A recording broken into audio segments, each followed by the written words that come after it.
நம்ம நிறைய பேருக்கு பிடிக்கும்.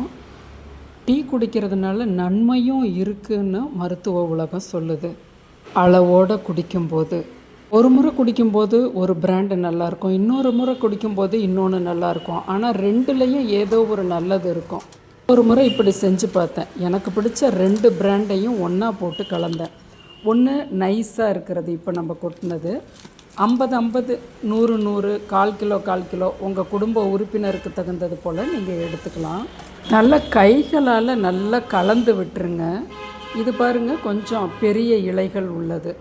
கரண்டிலெல்லாம் கலக்க வேணாம், கைகளாலேயே நல்லா 10-15 முறை கலந்து விட்டுருங்க.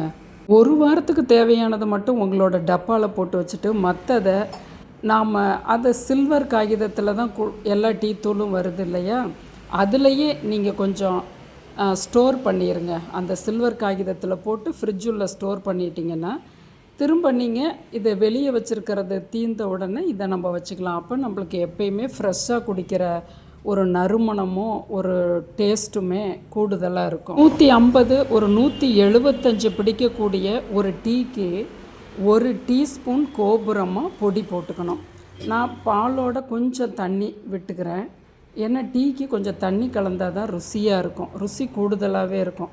இப்போ 150 டீக்கு 1 டீஸ்பூன் டீ தூள் போட்டு 20% ஃப்ளேமில் 2 முறை பொங்க விட்டுட்டு சிம்மில் வச்சிடணும். சிம்மில் வச்சோன்னா ஒரு 2 நிமிஷத்தில் இப்படி ஆடை கட்டும். இதுதான் பதம். எவ்வளோ நீங்கள் டீ போட்டாலுமே பாருங்கள், லைட்டாக ஆடை கட்டுது. இப்போ நம்ம சுவிட்ச் ஆஃப் பண்ணிவிட்டு வடிகட்டிக்கலாம். டீ தூள் எவ்வளோ ஒரு ஸ்பூனில் எடுத்தோமோ அதே அளவு சர்க்கரைங்கிறது ஒரு கணக்கு. ஏன்னா காஃபிக்கு தான் நிறையா சர்க்கரை பிடிக்கும். டீக்கு நம்ம டீ தூள் எவ்வளோ போடுறோமோ அதே அளவு சர்க்கரைங்கிறது சரியாக இருக்கும். இதே அளவு ஸ்பூனில் தான் 1 ஸ்பூன் டீ தூள் போட்டோம். இப்போ ஒரே ஸ்பூன் சர்க்கரை போட்டுக்கலாம். நீங்கள் கொஞ்சம் திதிப்பு அதிகமாக வேணும்னா 1/4 பங்கு, அதாவது 1/4 ஸ்பூன் போட்டுக்கலாம்.